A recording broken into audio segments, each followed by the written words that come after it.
Tem uma coisa que ninguém te conta sobre envelhecer. Não é o corpo que dói mais. É perceber que você se tornou invisível dentro da própria vida. Que as pessoas ao seu redor continuam respirando, falando, rindo, mas ninguém olha para você. Você está ali, sentada na mesma mesa, dormindo sob o mesmo teto, e mesmo assim, é como se não existisse. Meu nome é Madalena Ferreira de Souza. Tenho 67 anos. E se vocês me vissem hoje, de avental, gravando receitas para um programa de televisão, com fotógrafo, câmera e tudo mais, nunca, jamais imaginariam que há pouco mais de 5 meses eu estava de joelhos no chão de uma cozinha que nem era mais minha, catando pedaços de papel rasgado enquanto minha nora ria pelas minhas costas. Mas calma, antes de chegar nesse dia, preciso voltar no tempo. Preciso te levar até o começo de tudo, porque essa história não começa comigo. Começa com uma mulher que nunca vai ler essas palavras, que nunca vai ouvir esse relato, mas que está presente em cada linha do que vou contar. Essa mulher é minha mãe, Dona Aparecida. Nasci em Araxá, interior de Minas Gerais, numa casa simples de chão batido e janelas de madeira que rangiam com o vento. Éramos 7 irmãos. Eu era a quinta. Meu pai trabalhava na lavoura de café e passava a semana inteira fora. Quem segurava tudo era minha mãe. E quando digo tudo, é tudo mesmo. Roupa, comida, escola, remédio, educação, consolo. Dona Aparecida era uma mulher pequena, de mãos grossas e sorriso largo, que nunca frequentou escola. Mal sabia assinar o próprio nome.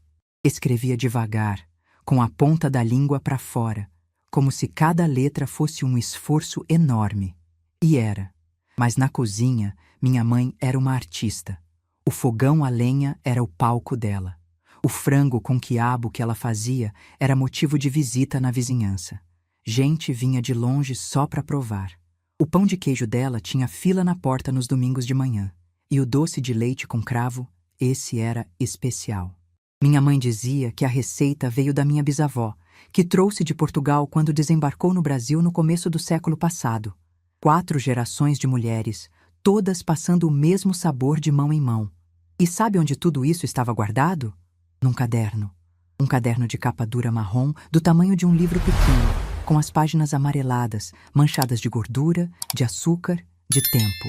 A letra da minha mãe era tremida, inclinada para a direita, e entre uma receita e outra, ela colocava anotações que me fazem chorar até hoje. Coisas como: esse bolo a Madalena gosta, fazer no aniversário dela. Ou: receita da mãe da minha mãe, não deixar perder. 112 páginas. 112 páginas que resumiam não só receitas, mas a alma inteira de uma família. Minha mãe partiu há 23 anos. Uma condição no pulmão que foi se agravando devagar, silenciosa como ela sempre foi. Não deixou dinheiro, não deixou imóvel, não deixou joias. Deixou aquele caderno, e eu guardei como se fosse a coisa mais valiosa do mundo.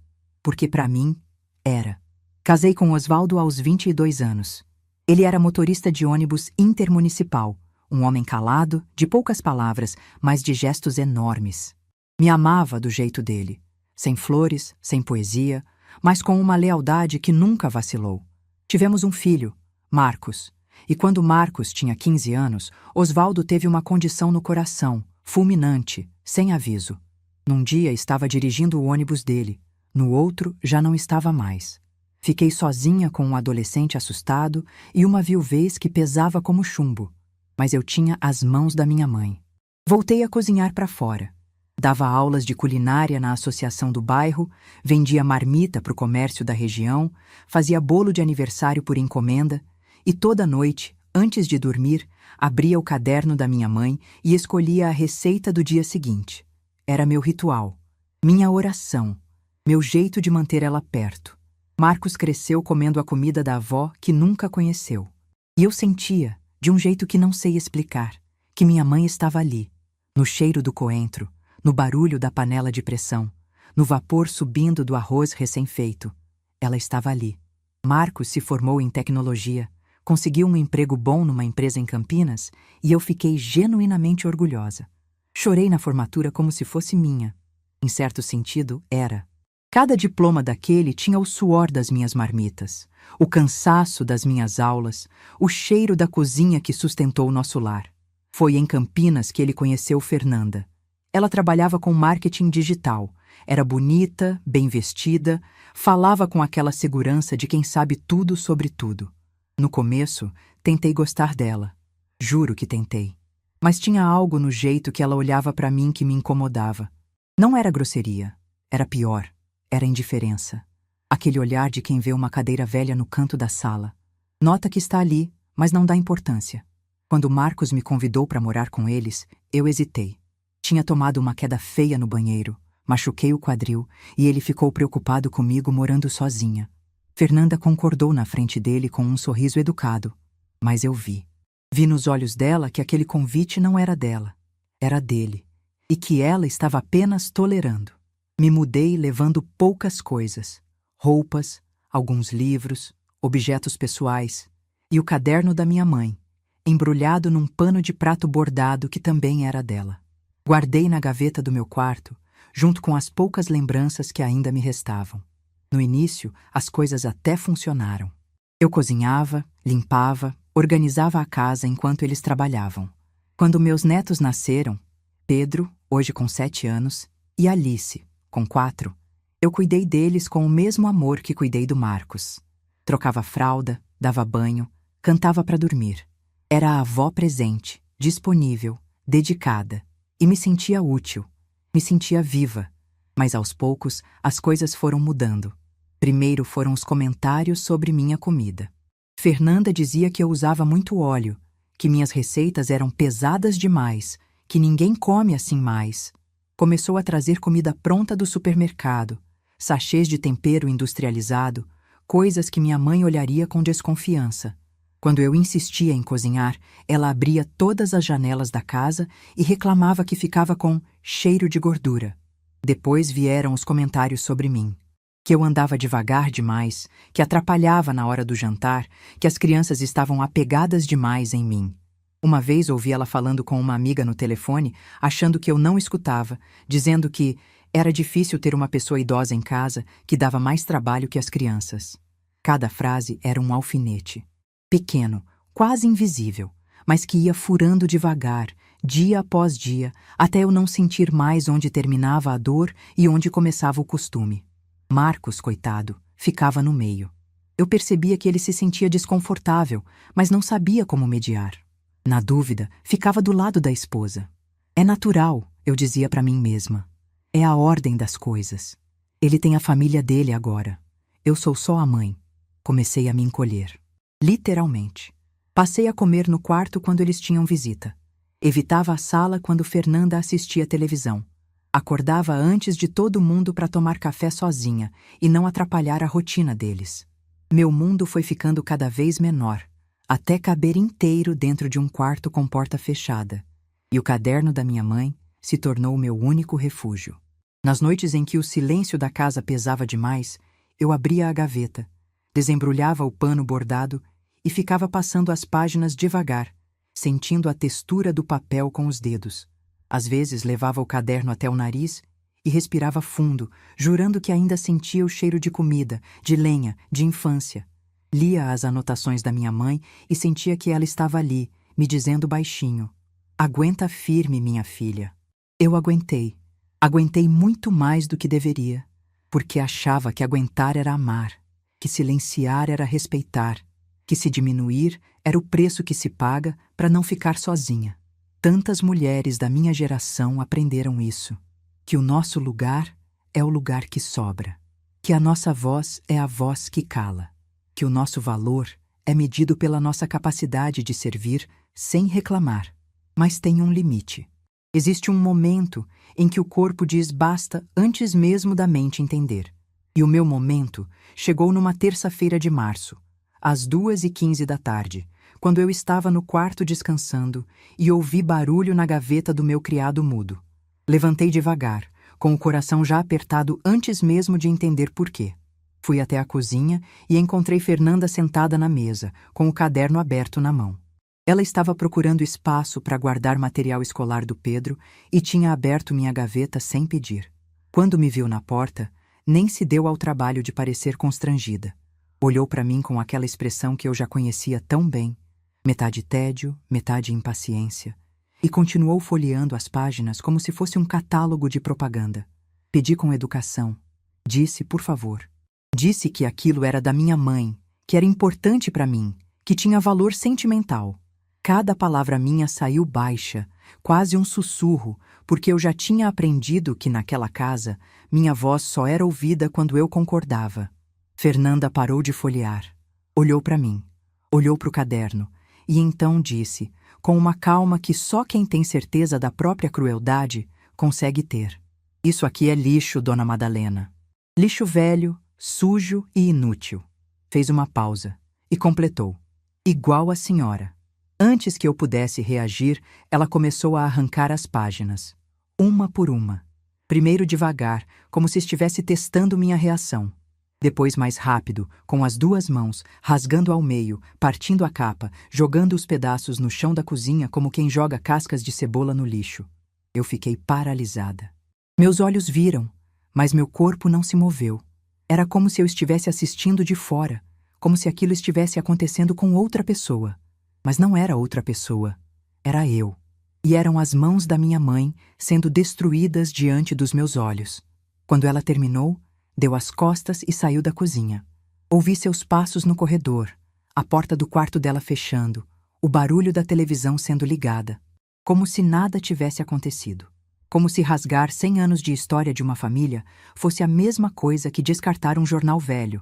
E ali, sozinha naquela cozinha, com pedaços de papel espalhados pelo chão como restos de uma vida, eu fiz algo que talvez ninguém esperasse. Não chorei, não gritei, não bati na porta dela exigindo explicação. Eu me abaixei, com as costas doendo, os joelhos protestando, as mãos tremendo, e catei cada pedaço, cada fragmento, cada restinho de papel com a letra tremida da minha mãe. Um por um, devagar, em silêncio. Coloquei tudo dentro de um saco plástico transparente e guardei na minha mala de viagem, embaixo da cama. O único canto daquela casa onde Fernanda nunca punha as mãos. Naquela noite, deitada no escuro, ouvindo a casa dormir ao meu redor, segurei o saco plástico contra o peito e senti o barulho dos papéis amassados contra a minha pele. E entendi, com uma clareza que doeu mais que qualquer palavra, que eu não cabia mais ali. Não porque eu fosse grande demais, mas porque eles haviam decidido que eu era pequena demais para merecer um lugar. Mas eles não sabiam de uma coisa. Não sabiam que aquele caderno não era apenas papel, que aquelas receitas não existiam só naquelas páginas, que cada tempero, cada medida, cada anotação vivia dentro de mim, nos meus dedos, no meu paladar, na minha memória, e que o silêncio de uma mulher de 67 anos, quando nasce da dor e não do medo, é a coisa mais perigosa do mundo. Eles ainda não sabiam, mas iam descobrir. Saí daquela casa numa segunda-feira de manhã, enquanto Marcos estava no trabalho e Fernanda levava as crianças para a escola. Não deixei bilhete, não bati porta, não fiz nenhuma cena dramática. Simplesmente arrumei minha mala, a mesma mala onde estava o saco plástico com os pedaços do caderno, coloquei dentro as poucas roupas que tinha, meus documentos, meu celular velho e o pano de prato bordado da minha mãe. Olhei o quarto uma última vez, passei a mão na parede como quem se despede de uma pessoa e fechei a porta devagar. Chamei um carro por aplicativo. O motorista, um rapaz novo, me ajudou a colocar a mala no porta-malas e perguntou se eu estava de viagem. Respondi que sim. Ele não sabia, mas era a viagem mais importante da minha vida. A viagem de volta para mim mesma. Fui para a casa de Dona Zilda, Zilda Menezes. 71 anos, viúva como eu, com 2 filhos que moravam longe e um coração que não cabia dentro do peito. A gente se conhecia do grupo de oração da igreja do bairro, e ao longo dos anos, ela se tornou minha amiga mais próxima. Uma dessas amizades que não precisa de explicação, basta um olhar e a outra já entende.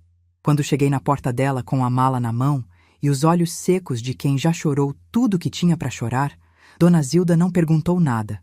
Abriu a porta, pegou minha mala, me puxou para dentro e disse apenas: "O quarto do fundo é seu. Vai lá deixar suas coisas enquanto esquento o café." Ali, naquela casa simples, com cheiro de alfazema e som de rádio AM tocando sertanejo antigo, eu sentei na cama do quarto do fundo e respirei. Respirei de verdade. Pela primeira vez em anos, o ar entrou nos meus pulmões sem aquele peso, sem aquela sensação de que eu estava atrapalhando alguém só por existir. Dona Zilda me serviu café com bolo de fubá. O bolo dela era bom, mas não chegava aos pés do da minha mãe, e esse pensamento me fez sorrir pela primeira vez em dias. Sentamos na cozinha e eu contei tudo, cada detalhe. Desde os comentários de Fernanda sobre minha comida até o dia em que ela rasgou o caderno na minha frente. Falei sem chorar, sem levantar a voz, como quem conta uma história que aconteceu com outra pessoa. Mas Dona Zilda me conhecia. Ela sabia que quando eu ficava calma demais, era porque a dor estava funda demais para sair em lágrima.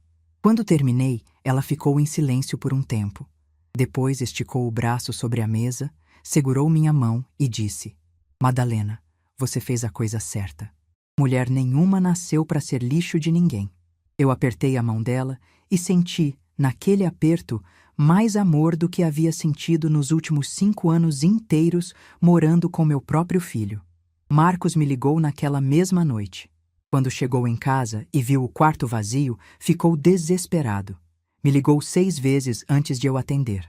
Quando finalmente atendi, a primeira coisa que disse foi: Mãe, onde a senhora está? Fernanda disse que a senhora saiu sem avisar. Fernanda disse: Não, eu percebi. Não, eu senti falta. Fernanda disse, como se ele só soubesse que eu tinha ido embora porque outra pessoa contou. Respondi com calma. Disse que estava bem, que estava na casa de uma amiga, que não precisava se preocupar. Ele perguntou por que eu tinha saído assim, sem falar nada. E ali eu tive que fazer uma escolha. Podia contar o que Fernanda tinha feito, expor a situação, criar um conflito entre os dois. Ou podia simplesmente dizer a verdade sem apontar dedos. Escolhi a segunda opção. Disse: Marcos, eu preciso de um tempo para mim. Preciso de um espaço onde eu me sinta respeitada. Você entende isso? Ele ficou quieto do outro lado da linha. Acho que entendeu mais do que eu disse. Acho que, no fundo, ele sabia há muito tempo que as coisas não estavam bem. Mas era mais fácil fingir que não via do que ter que escolher entre a mãe e a esposa. Antes de desligar, ele disse: A senhora quer que eu vá aí? Respondi que não, que eu ligava quando estivesse pronta. E desliguei. Nos dias seguintes, comecei minha rotina na casa de Dona Zilda. Ela me deu espaço sem me deixar sozinha. A gente dividia as tarefas da casa, cozinhava junto, assistia novela à noite. Parecia bobagem, mas aquela normalidade era exatamente o que eu precisava. Não queria drama. Não queria pena. Queria apenas viver um dia de cada vez sem sentir que estava sobrando. Mas à noite, quando Dona Zilda já tinha ido dormir e a casa ficava em silêncio, eu tirava o saco plástico de dentro da mala e sentava na cama com ele no colo. Abria devagar, como se estivesse abrindo um presente, e espalhava os pedaços de papel sobre o colchão. Eram dezenas, talvez centenas, de fragmentos. Alguns grandes, do tamanho da palma da mão.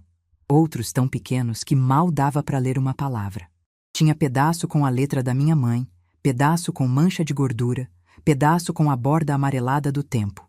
Na primeira noite, fiquei apenas olhando, separando, tentando identificar que pedaço pertencia a qual página.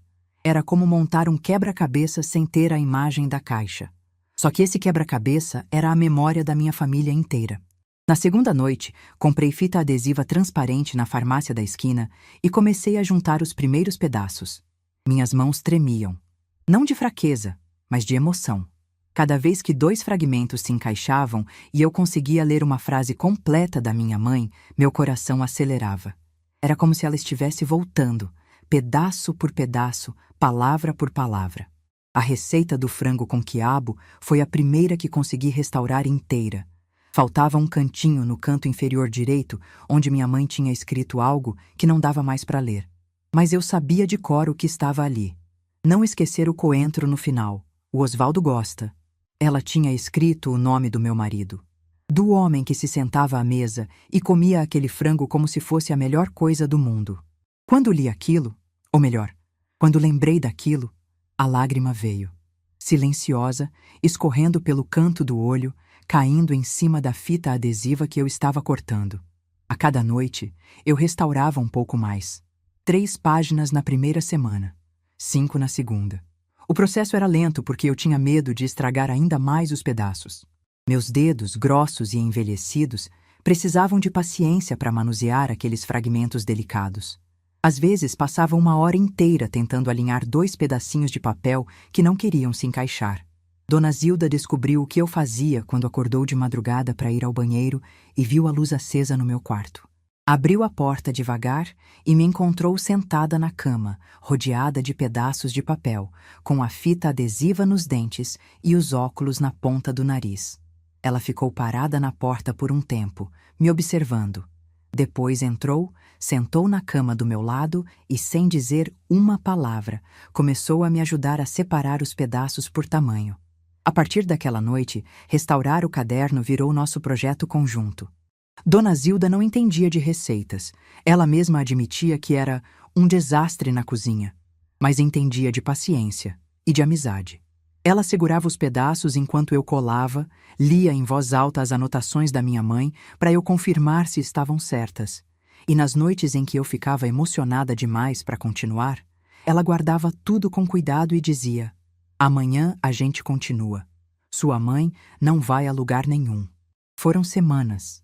Semanas de madrugadas mal dormidas, de olhos cansados, de costas doloridas de ficar curvada sobre a cama. Mas cada página reconstruída era uma pequena vitória. Quando consegui restaurar a receita do pão de queijo da minha avó, aquela que minha mãe tinha copiado com tanto cuidado, com a anotação "Receita da mamãe, copiei igualzinho." Eu segurei a página contra o peito e fechei os olhos. E juro para vocês, senti o cheiro. O cheiro do pão de queijo saindo do forno, o cheiro da cozinha da minha infância, o cheiro da minha mãe. Provavelmente era coisa da minha cabeça, mas não me importava. Naquele momento era real. Teve páginas que eu não consegui reconstruir. Pedaços que se perderam, que ficaram pequenos demais, que se desmancharam quando eu tentei colar. Nesses casos, eu fechava os olhos e buscava na memória. Buscava a voz da minha mãe me ensinando na cozinha, as medidas que ela falava de cor. Uma xícara bem cheia, um punhado generoso. Mexe até sentir que tá no ponto. E eu escrevia. Na minha própria letra, nos espaços vazios, completando o que Fernanda havia destruído com o que ninguém poderia arrancar de mim: a memória. Ao final de quase 2 meses, eu tinha um caderno. Não era o mesmo caderno, claro. A capa original estava partida ao meio, remendada com fita adesiva. As páginas tinham cicatrizes visíveis, linhas de fita transparente cruzando as palavras, cantos faltando, trechos reescritos à mão. Era um caderno ferido, marcado, imperfeito, mas estava inteiro. E de alguma forma era mais bonito do que antes. Porque agora ele carregava não só a história das mulheres da minha família, mas também a minha história. A história de uma mulher que se recusou a deixar morrer o que tentaram destruir. Marcos apareceu na casa de Dona Zilda 3 vezes durante esses 2 meses. Na primeira vez, tentou me convencer a voltar. Disse que Fernanda estava arrependida, que as coisas iam melhorar. Eu perguntei se Fernanda tinha contado para ele sobre o caderno. Ele desviou o olhar. Tinha contado sim, mas uma versão diferente. Disse que o caderno tinha caído e rasgado e que eu tinha exagerado na reação. Eu não corrigi, não valia a pena. Quem mente sobre o que fez não merece o esforço de ser desmentido. Na segunda visita, ele veio com Pedro e Alice. As crianças correram para mim, me abraçaram, disseram que sentiam minha falta. Alice, com aquele jeitinho de 4 anos que aperta o coração, me olhou com os olhos enormes e perguntou: "Vovó, por que você foi embora? A mamãe disse que você quis ir." Engoli a dor e respondi que a vovó precisava de um tempinho para descansar, mas que eu amava eles do mesmo tamanho de sempre. Na terceira visita, Marcos veio sozinho e com outro tom. Não tentou me convencer a voltar. Sentou, tomou café, perguntou como eu estava. E no final, disse algo que me mostrou que talvez, no fundo, ele soubesse mais do que deixava transparecer. "Mãe, eu sinto que falhei com a senhora. Não sei exatamente como, mas sinto." Eu olhei para ele, para o meu menino de 42 anos que ainda tinha os olhos do pai, e disse: "Quando você souber exatamente como, a gente conversa." Ele saiu sem insistir. E eu voltei para o meu quarto, para o meu caderno remendado, para o meu silêncio, que já não era mais de dor. Era de reconstrução. Porque era isso que eu estava fazendo, vocês entendem? Não estava só restaurando um caderno, estava me restaurando.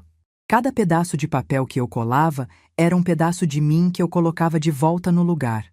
A Madalena que cozinhava de madrugada para sustentar o filho. A Madalena que vendia marmita com orgulho.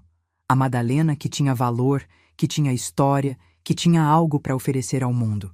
Eu estava juntando essa mulher de volta, pedaço por pedaço, fita por fita, noite por noite. E foi exatamente nesse momento, quando o caderno estava finalmente restaurado e eu achava que a história acabava ali, com uma avó recomeçando a vida na casa de uma amiga, que Dona Zilda entrou no quarto com um jornal na mão, os olhos brilhando, e disse 6 palavras que mudaram minha vida para sempre. "Madalena, você precisa ver isso aqui." O jornal estava aberto na página 6. Dona Zilda colocou na minha frente com aquele brilho no olhar de quem encontrou ouro no meio do quintal. Eu sequei as mãos no pano de prato, coloquei os óculos e li devagar, porque meus olhos já não acompanham a pressa do mundo. Festival de Cultura Popular de Campinas abre inscrições para concurso inédito, Receitas de Família. Cadernos, anotações e receitas passadas de geração em geração serão avaliadas não apenas pelo sabor, mas pela história por trás de cada prato. Parceria entre o SESC, a Secretaria de Cultura e uma emissora de televisão de alcance nacional. Prêmio: publicação em livro de culinária regional, participação em programa especial sobre patrimônio culinário brasileiro e bolsa de incentivo cultural. Levantei os olhos do jornal e olhei para Dona Zilda como se ela tivesse me mostrado um bilhete de loteria. Ela estava sorrindo com todos os dentes, as mãos juntas na frente do corpo, como uma criança esperando permissão para abrir o presente de Natal. Eu devolvi o jornal e disse: "Zilda, isso não é para mim." Ela perdeu o sorriso na hora. Puxou uma cadeira, sentou na minha frente e disse com aquela firmeza que só mulher de 71 anos tem: "Madalena Ferreira de Souza, me escuta bem. Você passou 2 meses reconstruindo aquele caderno de madrugada. 2 gerações antes da sua mãe já cozinhavam essas receitas. 4 gerações de mulheres, Madalena. 4. Se isso não é uma receita de família, então esse concurso não existe para ninguém." Eu fiquei em silêncio. Porque, no fundo, o problema não era o concurso. O problema era eu. Era o que eu pensava sobre mim mesma. Depois de anos ouvindo que minha comida era pesada demais, que minhas receitas eram antiquadas, que eu era um estorvo, meu cérebro tinha gravado uma mensagem que eu repetia sem perceber: "Você não é boa o suficiente." Fernanda não tinha rasgado apenas um caderno, tinha rasgado a imagem que eu fazia de mim mesma. E juntar os pedaços de papel era uma coisa. Juntar os pedaços da minha autoestima era outra completamente diferente. Dona Zilda percebeu minha hesitação e não insistiu naquele dia. Mas no dia seguinte, quando acordei, encontrei o caderno restaurado em cima da mesa da cozinha, aberto na página do frango com quiabo, com um bilhete do lado escrito com a letra redonda dela: "Sua mãe não te ensinou a cozinhar para você guardar isso numa gaveta.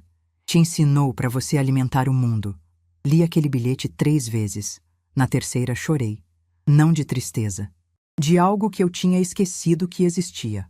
Orgulho de quem eu era. Naquela tarde, liguei para o número que estava no jornal. Uma moça atendeu, muito simpática. Explicou as regras do concurso.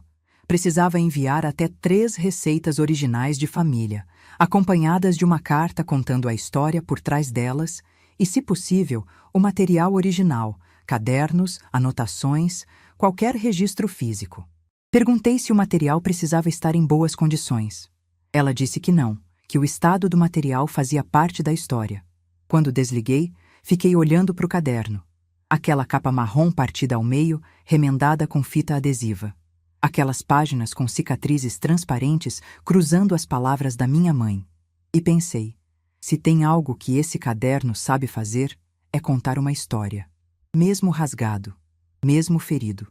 Talvez justamente por ser ferido. Escolhi 3 receitas. O frango com quiabo da minha mãe, porque era a alma da cozinha dela, o prato que reunia a família inteira ao redor da mesa, o pão de queijo da minha avó, porque era a receita que minha mãe copiou com tanto carinho, com a anotação "Receita da mamãe, copiei igualzinho", que me fazia sentir 3 gerações de mãos trabalhando junto. E o doce de leite com cravo da minha bisavó, o que veio de Portugal, que cruzou o oceano dentro da memória de uma mulher que eu nunca conheci, mas que de alguma forma vive em cada colherada. A carta foi a parte mais difícil. Sentei para escrever e as palavras não vinham. Como resumir 4 gerações em uma página? Como explicar que aquele caderno não era papel, era gente? Tentei 3 vezes e rasguei todas. Dona Zilda, que estava passando roupa na sala, ouviu o barulho do papel sendo amassado e veio até a cozinha. Perguntou o que estava acontecendo. Eu disse que não conseguia escrever, que as palavras saíam erradas, que eu não tinha estudo suficiente para colocar aquilo no papel de um jeito que fizesse sentido.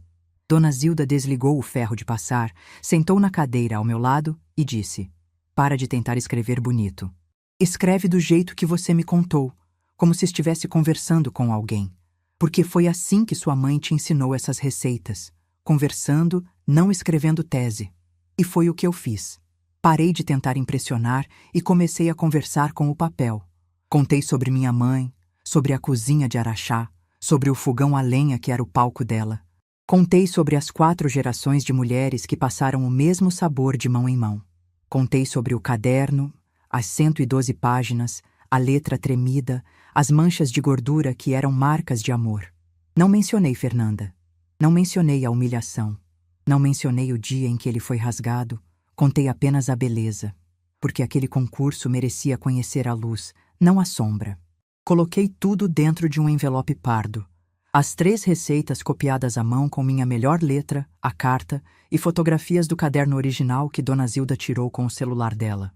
Fui até o correio num sábado de manhã. Segurei o envelope contra o peito por um instante antes de entregar ao funcionário, e quando ele carimbou o comprovante de envio, senti como se tivesse despachado um pedaço da minha alma pelo mundo. E depois veio a espera. 3 semanas. 3 semanas que pareceram 3 anos. Eu acordava todo dia olhando para o celular, esperando uma ligação, um e-mail, qualquer sinal. Dona Zilda dizia que eu parecia adolescente esperando o resultado de vestibular. E talvez fosse mesmo isso, porque pela primeira vez em muito tempo eu tinha feito algo por mim. Não por Marcos, não pelos netos, não pela família, por mim. E a possibilidade de não ser escolhida me assustava mais do que eu gostaria de admitir. No 18º dia, o telefone tocou. Número desconhecido, código de Campinas.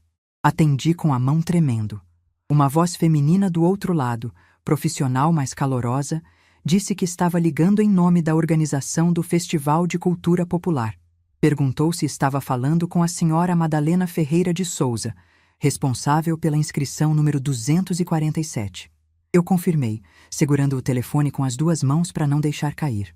Ela disse que minha inscrição havia sido selecionada entre as finalistas, que o comitê avaliador ficou profundamente tocado pela carta e pelas fotografias do caderno, e que gostariam de me convidar para a etapa presencial do concurso, onde eu deveria preparar uma das 3 receitas ao vivo, na cozinha do Sesc Campinas, diante dos jurados e das câmeras que registrariam o evento para o programa de televisão. Quando desliguei, minhas pernas cederam. Sentei na cadeira da cozinha e fiquei olhando para o nada. Dona Zilda veio correndo do quarto, achando que eu tinha recebido uma notícia ruim. Quando viu meu rosto, entendeu. Gritou tão alto que o vizinho bateu na parede, achando que tinha acontecido alguma coisa. Ela me abraçou com uma força que não combinava com seus 71 anos e disse: eu sabia, Madalena. Sua mãe sabia. Mas, entre a alegria e o dia do concurso, havia um obstáculo que quase me impediu de ir. Eu precisava cozinhar ao vivo, na frente de pessoas, na frente de câmeras. Eu, que durante anos tinha sido convencida de que minha comida não tinha valor, que minhas receitas eram relíquias inúteis de um tempo que ninguém queria lembrar.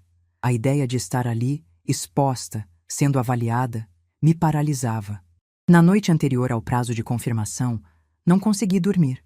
Fiquei deitada no escuro, com os olhos abertos, ouvindo meu coração bater rápido demais. E a voz que eu ouvia não era a da minha mãe. Era a voz de Fernanda, repetindo em loop: "Isso é lixo. Igual a senhora."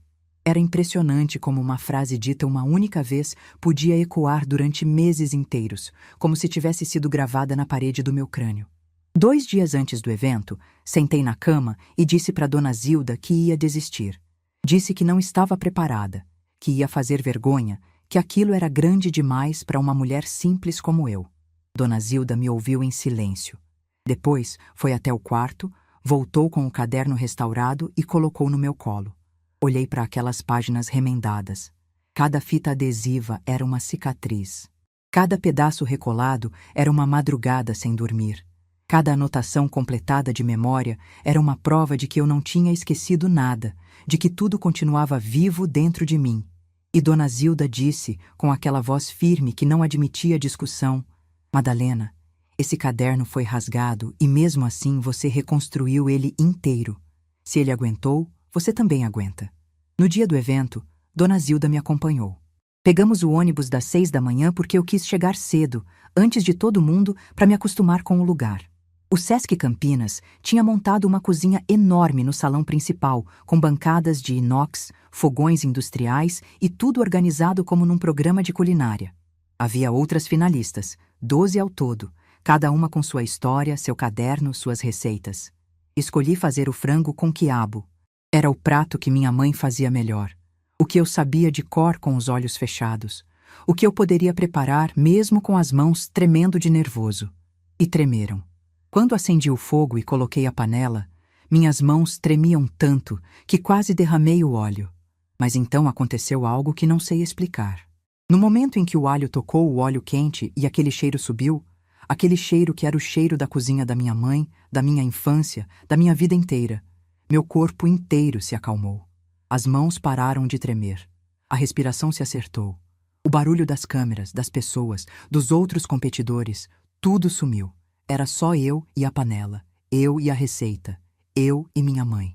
Cozinhei como se estivesse na cozinha de Araxá, com o fogão a lenha crepitando e minha mãe do lado dizendo: "Mexe devagar, filha, que o amor não tem pressa." Cada gesto era memória. Cada tempero era saudade transformada em sabor. Quando coloquei o coentro fresco por último, como minha mãe sempre fazia, como ela anotou no caderno, como eu jamais esqueceria, senti algo quente escorrer pelo meu rosto. Não limpei. Deixei. Porque aquela não era uma lágrima de tristeza. Era uma lágrima de reencontro. Os jurados provaram em silêncio. Um deles, um senhor de cabelos brancos que era professor de gastronomia, fechou os olhos enquanto mastigava. Outro, uma mulher que escrevia sobre culinária brasileira, largou o garfo e ficou me olhando com uma expressão que eu não consegui decifrar na hora. Depois soube que ela estava emocionada. Quando a avaliação terminou, me disseram que o resultado sairia em 2 semanas. Voltei para casa de Dona Zilda exausta, com cheiro de tempero no cabelo e no avental, e dormi 12 horas seguidas. Foi o sono mais tranquilo que eu tive em meses. Porque, independente do resultado, eu sabia que tinha feito algo que ninguém podia tirar de mim. Eu tinha cozinhado para minha mãe, na frente do mundo inteiro, com o caderno que tentaram destruir. E enquanto eu dormia, sem saber, do outro lado da cidade, uma equipe de produção de televisão estava assistindo à filmagem do concurso. E quando chegaram no trecho em que eu cozinhava com lágrimas no rosto, segurando o caderno remendado com fita adesiva, a produtora parou o vídeo, olhou para a equipe e disse 4 palavras que mudariam minha vida para sempre. Essa é a nossa matéria. O resultado do concurso saiu numa quinta-feira, às 10 da manhã. Eu estava na cozinha de Dona Zilda, lavando louça quando o telefone tocou. Sequei as mãos no avental, o mesmo avental da minha mãe que eu tinha trazido na mala, e atendi. Era a mesma moça que havia me ligado antes, da organização do festival. Só que dessa vez a voz dela estava diferente. Tinha uma alegria contida, como quem segura um segredo que está prestes a explodir.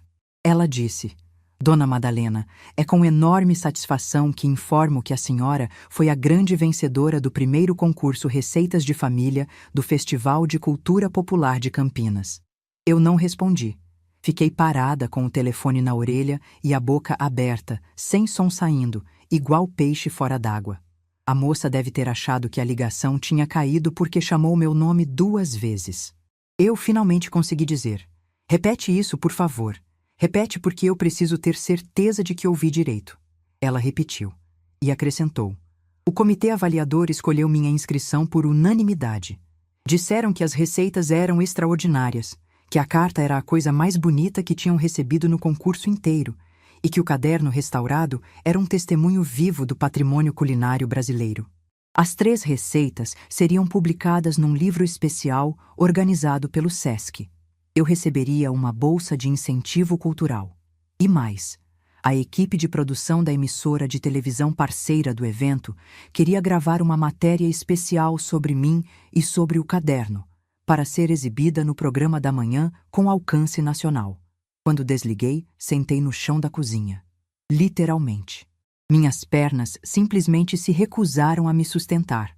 Dona Zilda veio correndo, achou que eu tinha passado mal. E quando contei o que havia acontecido, ela sentou do meu lado no chão e nós 2 ficamos ali, rindo e chorando ao mesmo tempo, como 2 meninas. 2 senhoras de quase 70 anos sentadas no chão frio da cozinha, rindo de felicidade. Se alguém tivesse tirado uma foto daquele momento, seria a imagem mais bonita da minha vida. As semanas seguintes foram um turbilhão. A equipe de televisão entrou em contato comigo para agendar a gravação. Uma produtora chamada Renata veio me visitar na casa de Dona Zilda, conhecer minha história, entender o contexto. Era uma mulher jovem, de uns 30 e poucos anos, cabelo preso num coque, caderninho na mão, que fazia perguntas com uma delicadeza que me desarmou completamente. Ela perguntou sobre minha mãe, sobre a cozinha de Araxá, sobre as receitas. Eu contei tudo com prazer, mostrando o caderno restaurado página por página.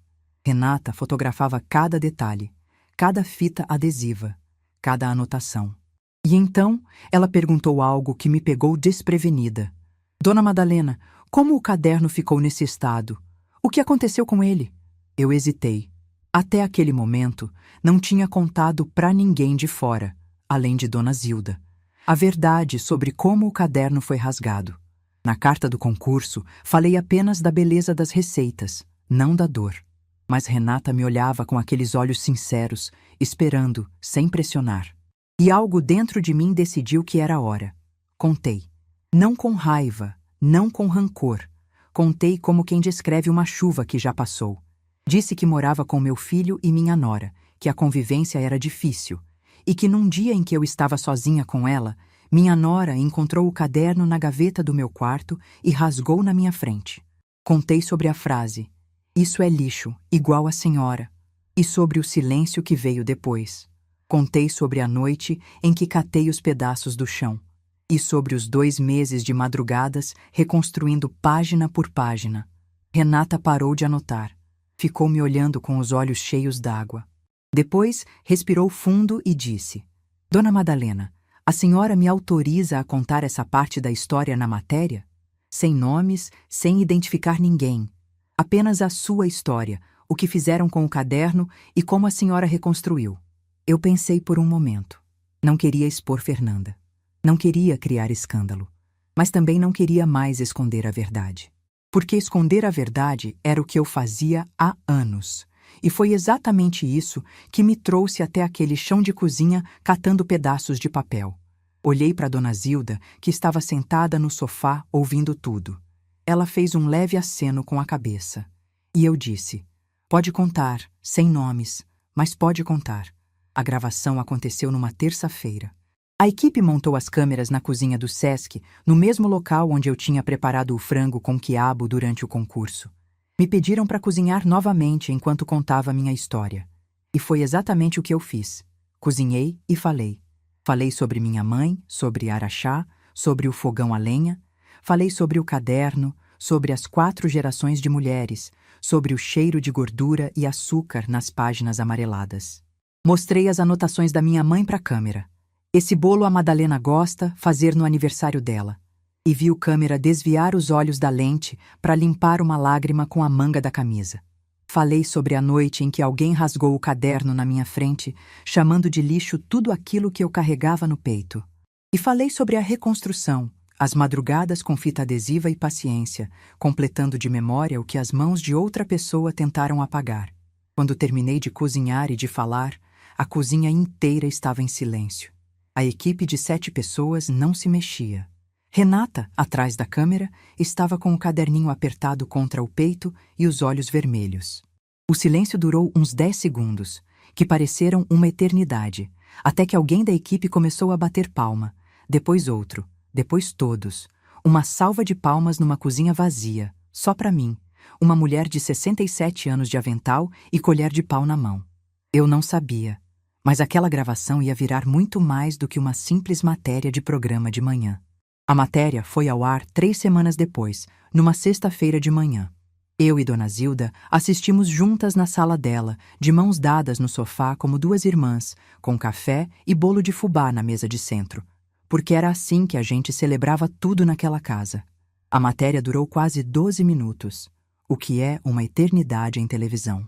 Mostraram o caderno restaurado em close, cada fita adesiva visível, cada cicatriz de papel iluminada pela luz do estúdio. Mostraram minhas mãos cozinhando, temperando, mexendo. Mostraram as páginas com a letra da minha mãe, as anotações carinhosas, as receitas de 4 gerações. E mostraram meu rosto quando eu falei sobre a noite em que rasgaram o caderno. A câmera estava tão perto que dava para ver o reflexo da luz nos meus olhos. Aquele brilho que não era de lágrima, era de algo mais profundo. Era de uma mulher que tinha escolhido não se deixar destruir. A apresentadora, antes de encerrar a matéria, segurou o caderno restaurado nas mãos. Eu havia emprestado o original para a gravação e disse para a câmera com a voz embargada: "Este caderno foi chamado de lixo. Foi rasgado diante dos olhos de quem mais o amava. Mas está aqui, inteiro, restaurado pela mesma mulher que tentaram quebrar. Dona Madalena nos ensina hoje que o que carregamos dentro de nós é indestrutível." Dona Zilda apertou minha mão tão forte que doeu. Eu não conseguia falar. Minha mãe estava na televisão. As receitas dela, a letra dela, o legado dela, na frente de milhões de pessoas. E pela primeira vez, o mundo inteiro estava vendo o que eu sempre soube. Aquilo não era lixo. Nunca foi. O que aconteceu nas horas seguintes eu não esperava. O celular de Dona Zilda começou a tocar sem parar. Eu ainda usava meu celular velho que quase não recebia nada. Vizinhos, conhecidos, gente do grupo da igreja, todo mundo tinha assistido. A matéria caiu nas redes sociais e começou a circular. Pessoas compartilhavam trechos, comentavam, marcavam outras pessoas. Uma frase da matéria virou uma espécie de lema na internet. O que carregamos dentro de nós é indestrutível. No meio daquela euforia, às 11h42 da manhã, meu celular velho vibrou. Olhei para a tela. Era Fernanda. Meu corpo inteiro gelou. Não de medo, de algo que eu não consigo nomear até hoje. Fiquei olhando para a tela vibrando na minha mão, vendo o nome dela piscando, e imaginei a cena do outro lado. Fernanda em casa, talvez tomando café, ligando a televisão como fazia toda manhã. E, de repente, meu rosto na tela. O caderno que ela rasgou, restaurado e famoso, sendo segurado por uma apresentadora de rede nacional. A manchete falando em patrimônio culinário, em 4 gerações, em algo que alguém chamou de lixo e que o mundo inteiro estava chamando de tesouro.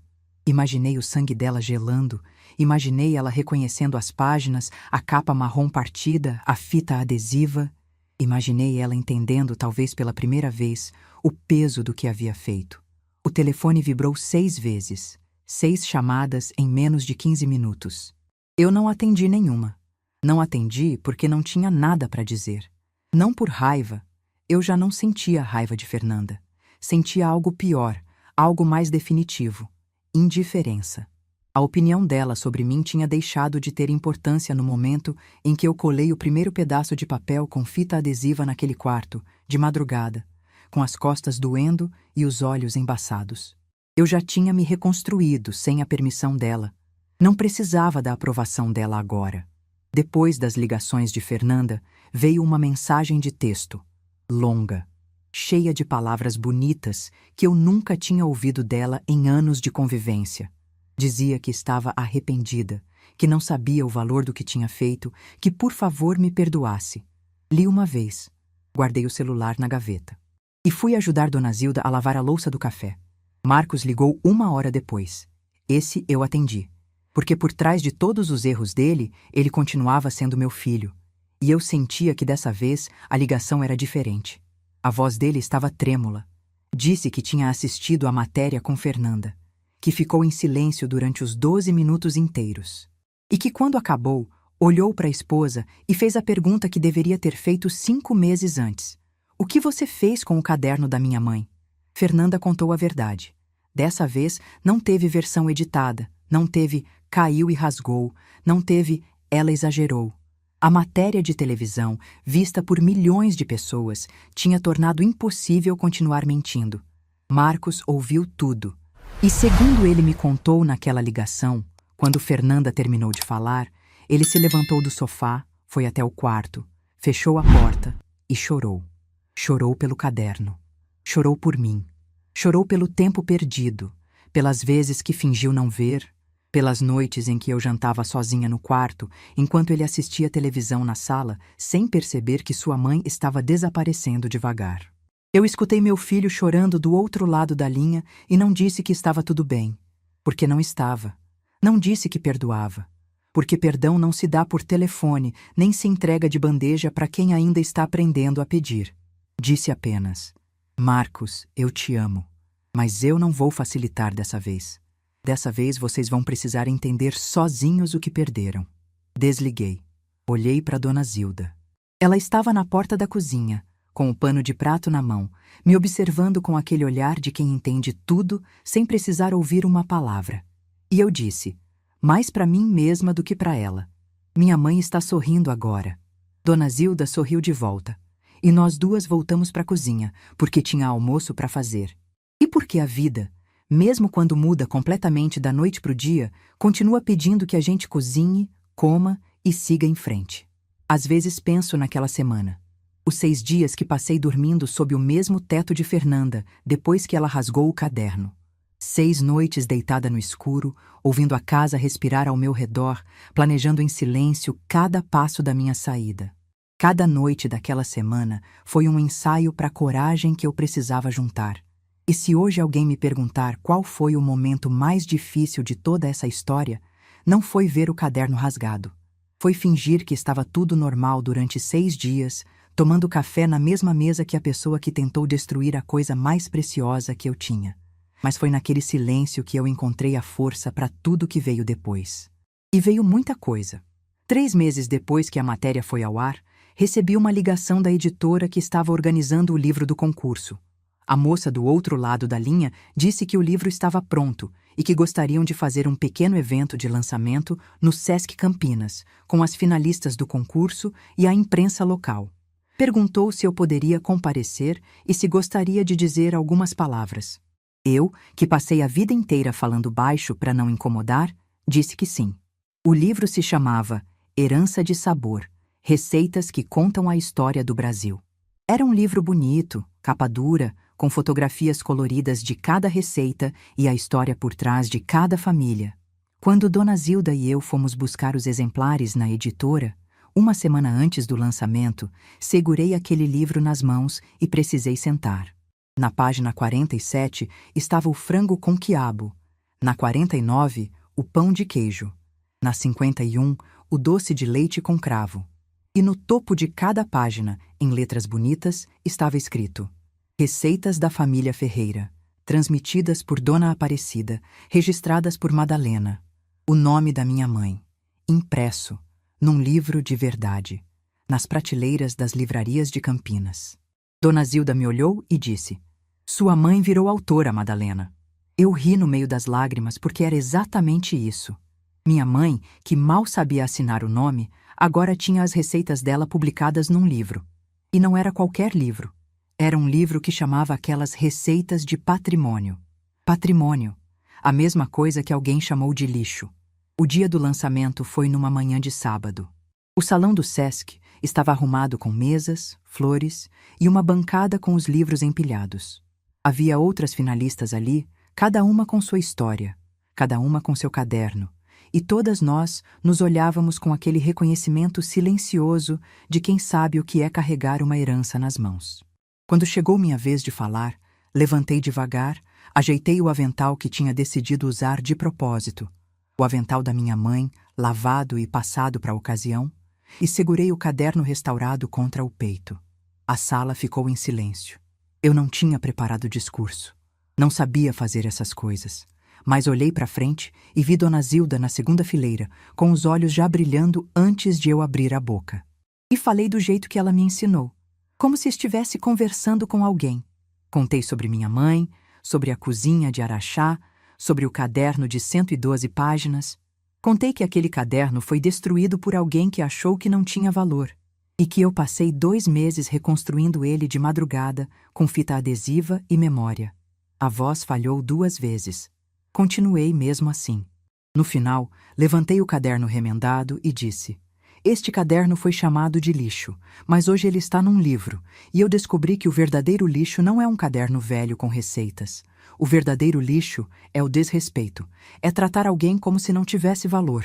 Isso sim não merece ser guardado." A sala inteira ficou de pé. Eu, que passei anos sendo invisível dentro da minha própria casa, estava sendo aplaudida por uma sala cheia de desconhecidos que viam em mim algo que minha própria família demorou para enxergar. Depois do evento, a organizadora do concurso me procurou com uma proposta que eu não esperava. Disse que a repercussão da minha história tinha sido tão grande que o SESC queria criar uma oficina permanente de culinária tradicional, voltada para pessoas da terceira idade, e queriam que eu fosse a instrutora. 2 vezes por semana, ensinando as receitas do caderno para outras mulheres e homens que, como eu, carregavam sabores de família que estavam se perdendo com o tempo. Eu aceitei antes mesmo dela terminar de falar. Com a bolsa de incentivo cultural e as aulas no SESC, consegui alugar um apartamento pequeno no centro de Campinas. 2 quartos, uma cozinha que dava para o gasto e uma janela na sala de onde eu via o movimento da rua. Não era grande, não era luxuoso, mas era meu. O primeiro espaço que era só meu em décadas. Quando terminei de organizar a cozinha do apartamento novo, coloquei o caderno restaurado numa prateleira de madeira que comprei especialmente para ele. Ficava ali, em pé, com a capa remendada visível, como uma cicatriz que eu não queria esconder. Porque cicatrizes não são vergonha, são prova de que a gente sobreviveu. Semanas depois, recebi um convite do SESC para expor o caderno original numa vitrine especial durante o Festival de Cultura Popular. A ideia era que as pessoas pudessem ver de perto as páginas restauradas, as fitas adesivas, as anotações originais da minha mãe. Eu hesitei. Aquele caderno era a coisa mais íntima que eu possuía. Emprestar ele era como emprestar um pedaço do meu peito. Mas Dona Zilda, como sempre, me deu o empurrão que eu precisava. Disse: "Madalena, sua mãe passou a vida inteira cozinhando para os outros. Ela ia adorar saber que as receitas dela estão sendo vistas pelo mundo." Tinha razão. Minha mãe nunca guardou nada para si. Tudo o que ela fazia era para dar, para alimentar, para nutrir. Eu não podia ser diferente. O caderno foi exposto durante 3 semanas. Dona Zilda me contou que ia lá quase todo dia e que muita gente parava, lia as páginas e saía emocionada. Uma senhora de 80 anos chorou diante da vitrine e disse para quem estava perto que tinha um caderno igual em casa, da mãe dela, e que nunca tinha dado valor. Esse era o verdadeiro prêmio. Não o livro, não a bolsa, não a televisão. Era saber que a história da minha mãe estava fazendo outras pessoas olharem para suas próprias histórias, para suas próprias mães, para os seus próprios cadernos esquecidos nas gavetas. Marcos continuou me procurando. Aos poucos, fomos reconstruindo uma relação, mas em bases completamente diferentes. Ele vinha me visitar no apartamento, sozinho, 1 ou 2 vezes por mês. Sentava na minha cozinha, tomava café, conversava. Nunca mais tentou me convencer a voltar. Nunca mais tratou minhas decisões como exagero. Acho que a matéria na televisão, vista pelo país inteiro, fez ele entender algo que minhas palavras sozinhas nunca conseguiram. Que a mãe dele não era uma velha frágil sem valor. Era uma mulher com uma história que o mundo inteiro quis ouvir. Fernanda nunca mais me procurou pessoalmente. Depois daquele dia das 6 ligações que eu não atendi e da mensagem que eu li uma vez e guardei na gaveta, o silêncio entre nós se tornou definitivo. Marcos nunca me pediu para perdoar ela, e eu nunca ofereci. Algumas coisas não se resolvem com palavras. Algumas coisas simplesmente ficam onde estão, como um móvel pesado que ninguém consegue mover, e a gente aprende a caminhar ao redor. As crianças, sim. Pedro e Alice continuaram na minha vida. Marcos passou a trazê-los no primeiro sábado de cada mês. E foi numa dessas visitas que aconteceu algo que eu guardo como o momento mais bonito de toda essa jornada. Pedro, com seus 7 anos e aquela curiosidade que só criança tem, viu o caderno na prateleira e pediu para ver. Eu tirei com cuidado, sentei com ele na mesa da cozinha e fui mostrando as páginas. Ele passava o dedo nas fitas adesivas e perguntava o que era cada marca. Expliquei que o caderno tinha se machucado e que eu tinha consertado. Ele olhou para mim com aqueles olhos grandes e disse: "Vovó, isso aqui é tipo um tesouro, né? Igual nos filmes." Eu segurei o rosto dele com as 2 mãos e disse: "É sim, meu amor. É o maior tesouro que a vovó tem." Alice, do lado, puxou minha manga e perguntou se podia provar a comida do tesouro. Naquela tarde, pela primeira vez, cozinhei o frango com quiabo da minha mãe para meus netos. Pedro repetiu o prato 2 vezes. Alice comeu o arroz com o caldo e disse que era o melhor caldo do mundo. E eu ali, de avental, mexendo a panela, olhei para aquela cena e vi o que minha mãe via quando cozinhava para nós em Araxá. Uma família ao redor da mesa, alimentada não só de comida, mas de história, de pertencimento, de amor que atravessa o tempo. Na semana em que completei 68 anos, Dona Zilda organizou uma festa no meu apartamento. Vieram as amigas do SESC, os alunos das oficinas de culinária, vizinhos novos que eu tinha feito no prédio. Marcos veio com as crianças. A sala estava cheia de gente que gostava de mim. Não porque eu era útil, não porque eu cuidava de alguém, mas porque eu era eu, Madalena. Não a mãe do Marcos, não a avó do Pedro e da Alice. Apenas Madalena. Dona Zilda, que tinha preparado o bolo, e dessa vez eu admito que ficou muito bom, fez um brinde. Levantou o copo de suco e disse: "Madalena, você é a prova de que nunca é tarde para ser quem a gente nasceu para ser. E eu tenho orgulho de ser sua amiga." Eu levantei o copo e respondi: "Zilda, se eu estou aqui hoje é porque você abriu uma porta quando o mundo inteiro estava fechando as dele. Esse livro, esse apartamento, essa vida nova, tem o seu nome em cada página." Ela chorou. Eu chorei. Todo mundo chorou. E depois rimos, porque é isso que mulheres fortes fazem. Choram, limpam o rosto e voltam para a mesa. Hoje, quase 1 ano depois daquele dia em que encontrei meu caderno rasgado no chão da cozinha, eu posso dizer com toda a certeza do mundo que aquele foi o pior e o melhor dia da minha vida. O pior porque doeu como nada jamais tinha doído. O melhor porque foi ali, de joelhos naquele chão, catando pedaços de papel com as mãos tremendo, que eu finalmente acordei. Acordei de um sono de décadas, um sono feito de silêncio e obediência, de me diminuir para caber nos espaços que os outros decidiam que eu merecia. O caderno da minha mãe está de volta na minha prateleira, remendado, cicatrizado, imperfeito, igual a mim. E toda vez que eu passo por ele, passo a mão na capa como quem faz carinho no rosto de alguém que ama, porque é isso que ele é. É o rosto da minha mãe, da minha avó, da minha bisavó. São 4 gerações de mulheres que cozinharam com as mãos e amaram com a alma. E nenhuma delas, nenhuma, era lixo. Semana passada, uma aluna nova chegou na minha oficina do SESC. Uma senhora de 73 anos, tímida, com um caderninho enrolado dentro da bolsa. Quando perguntei se ela tinha trazido alguma receita de família, ela abriu a bolsa devagar, tirou o caderninho e disse baixinho, quase com vergonha: "Trouxe, mas não sei se presta. Minha filha diz que essas receitas antigas não valem nada." Eu olhei para ela. Olhei para o caderninho. E senti meu coração apertar de um jeito que só quem já ouviu essas palavras entende. Segurei as mãos dela, olhei nos olhos e disse: "Minha senhora, me deixa contar uma história. Uma história sobre um caderno que alguém chamou de lixo." Ela ficou, ouviu tudo. E quando terminei de contar, ela estava chorando. Mas não de tristeza, de alívio, de perceber que não estava sozinha. De saber que o caderninho dela, com suas páginas amareladas e suas receitas escritas à mão, também era um tesouro. E é por isso que eu conto essa história. Não para expor ninguém, não para me vingar de ninguém, mas porque em algum lugar, agora mesmo, tem uma mulher com um caderno velho dentro da gaveta, achando que não tem valor. Tem uma mãe sendo tratada como estorvo na própria casa. Tem uma avó guardando em silêncio a dor de não ser vista. Para essa mulher, eu digo: você não é lixo. Nunca foi. E o silêncio que você carrega pode ser a sua maior força, se você decidir transformá-lo em ação. Minha mãe me ensinou a cozinhar, mas a vida me ensinou algo que nenhuma receita ensina: que o ingrediente mais importante de qualquer prato é a dignidade de quem prepara. E essa ninguém pode rasgar. Se essa história tocou seu coração, deixe seu like, se inscreva no canal e comente aqui embaixo. No meu lugar, o que você faria? Sua mensagem pode iluminar o dia de alguém.